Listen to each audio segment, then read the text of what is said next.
Salut, mes chers amis, mes chers bien-aimés.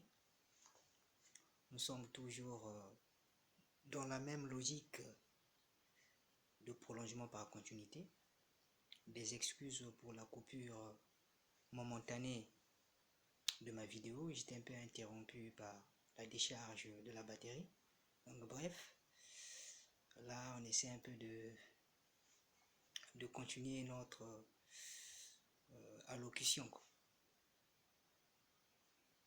à propos de la prophylaxie du coronavirus, parce que nous tous nous sommes interpellés, surtout nous les écologistes d'opinion. Nous sommes obligés d'apporter notre point de vue, une pierre à l'édifice pour propager la sensibilisation qui va nous épargner nous tous.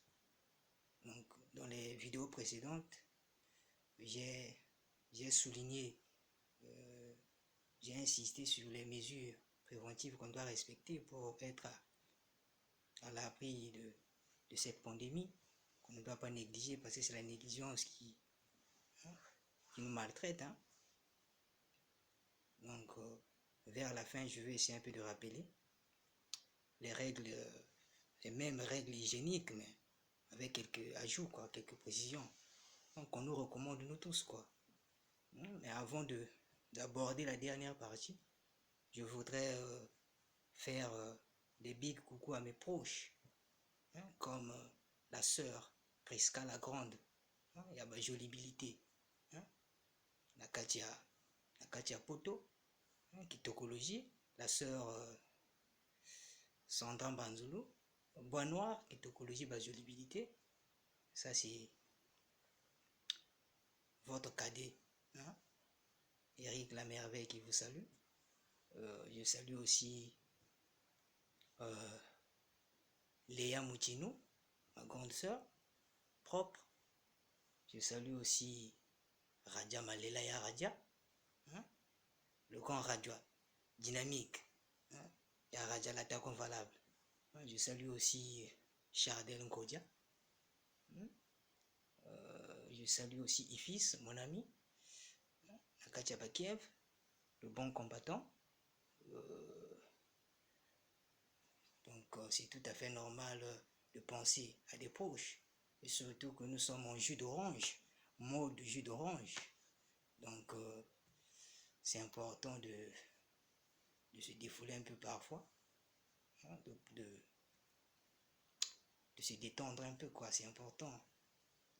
Donc pour résumer sur des mesures préventives qu'on doit respecter afin d'éradiquer,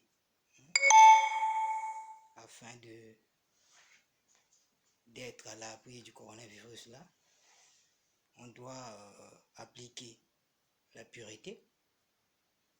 Les prêtres et les servants de messe savent qu'est-ce qu'est la pureté, donc on doit être propre dans notre cœur et dans notre corps, parce que l'affaire là aussi est liée à la spiritualité, ça englobe la spiritualité. S'il n'y a pas la main de Dieu, tu peux aussi prendre des médicaments efficaces, mais c'est compliqué, mais pas de guérison. Donc on doit toujours mettre le grand prêtre suprême au premier niveau. Ensuite, après la pureté, dans le cadre spirituel, après la pureté, on doit aussi se prévenir volontairement, la prévention volontaire.